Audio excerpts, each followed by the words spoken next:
Ty. Thanks for watching The Fumble. I'm here with Matt Demecki, who runs all of our social media, our Twitter, our Instagram. If you're not following, make sure you do.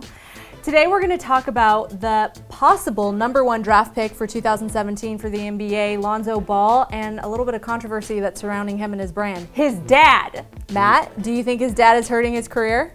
No. I mean, I feel like, to be honest, I'm just going to say it. I feel like people in sports these days, they're just too sensitive. Like, I feel like anytime he comes out with a statement, yeah, he says his son's better than Steph Curry, but it's his son though. Like, what do you expect him to say? He has the most confidence in his son, and I feel like any parent would do that. You know what I mean? I know that's crazy to say he's better than a 2-time MVP, one being unanimous, but at the same time, like, it's his son. You gotta back him up, you know, what he's saying is fine. I think what he's saying is fine. Totally, I understand that aspect of it. I think it's how he does it. He's saying it a lot, and he's being kind of aggressive about it, and now it has everyone talking.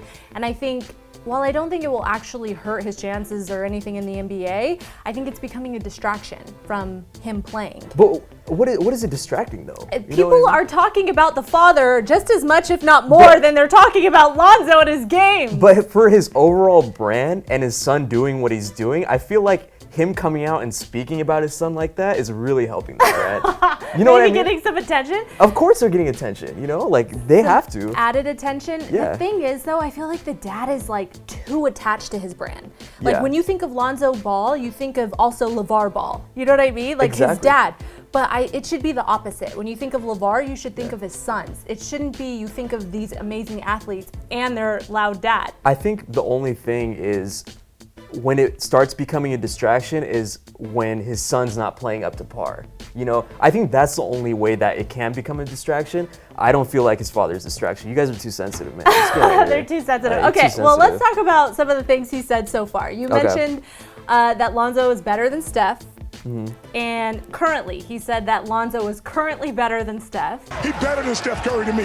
Here, put Steph Curry on UCLA's team right now and put my boy on Golden State and watch what happens. He said that his son is only going to play for the Lakers. See, okay, that's the only thing. Only going to play for the Lakers. Okay, that's kind of crazy. I don't know what he was smoking that day, but it's kind of crazy. You can't just say you're playing for one team, although I would love to have him on the Lakers. I'm a Laker fan, but I would love to have Lonzo Ball. But at the same time, you can't say, my son's only going to play for one team. That's ridiculous. That's just Lavar being kind of crazy. Okay, well, we know he's a little crazy, but he did take a lot of heat for that, and then he later kind of took it back a little bit, and he said, well, I just want him to play for the Lakers. I want him to learn from Magic, because things like that are going to upset other potential NBA teams that might want to sign him. The only reason why he's saying that is because he doesn't want to leave LA. You know, you think you're going to say, oh, I want my son to play for Philly. Nobody's going to want to live there. They want to live in California, you know? I know.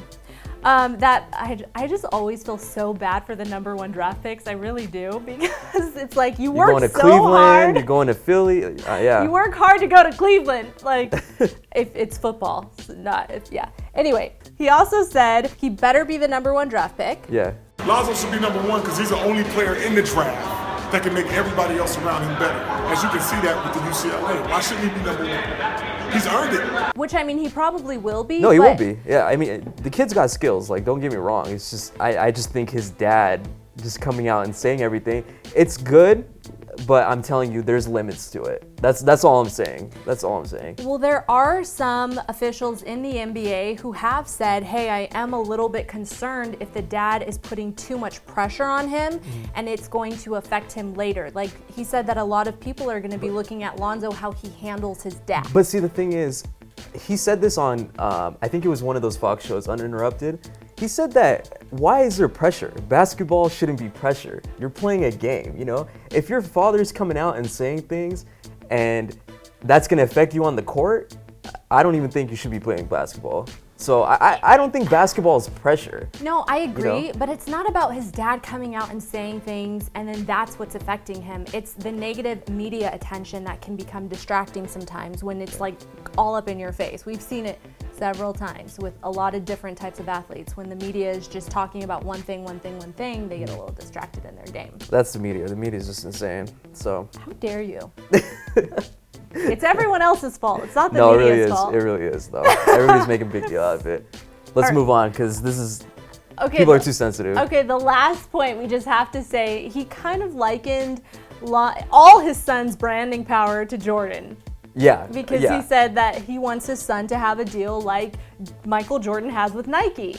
Okay, is that realistic at this point in Lonzo's career? Yeah, I mean, you gotta heighten expectations because I feel like if you lessen those expectations, you're only gonna reach a certain limit. You know, if you say I want my brand to be like Jordan, I mean, you can shoot for the sky. That's why I agree with Matt. No, I agree with them. I agree with them like there. Oh, thank you. I appreciate it. I write poetry sometimes, but you know. All right, let's move on. Let's talk about who's choked harder in the last year.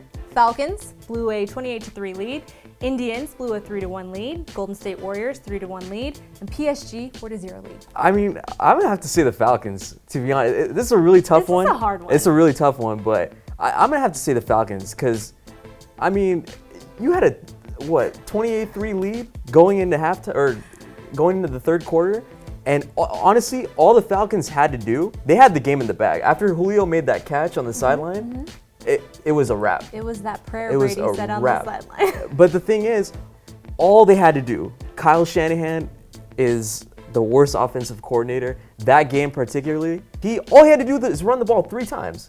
All he had to do, and then kick that field goal, and the game was a wrap. I'm telling you. The thing is, they allowed Brady to get back in the game because it's true. They had the game in the bag. Yeah. They had the Super Bowl. I mean, they should have just started writing Matt Ryan's MVP name on it. That's it, you know? I just think they just blew the biggest lead, to be honest. I think I might have to go with the Warriors on this one because... with everybody. You know. Whoa, being aggressive today. All right. Everybody says Warriors. Did you have a late night again? I did. Okay. So it's all good. But it's never been done. Like, no NBA team has come back from like... But tie. What, Matt? Who is missing Game 5 of the finals for the Warriors? Okay. Can someone get him a coffee really fast because he's a little irritable? And then also, who did they lose to injury? Andrew Bogut, I think. They had 2 starters out of the lineup. What are you, an undercover Warriors fan or something? No, I'm not a Warriors fan. I'm just saying. I'm just helping their case. That's it. That's all I'm doing. No, I'm going to have to go with the Warriors on this. Well, I mean, I understand. They had this long season. To be honest, I think they got tired at the very end when it mattered most. I think they put too much into the regular season. They wanted to make history. They did. And they could have gone further and actually taken the title, which is what's important. And they didn't. They blew it. They choked. I think the thing is, I feel like the Cavaliers they had more with the comeback than the Warriors blew the lead.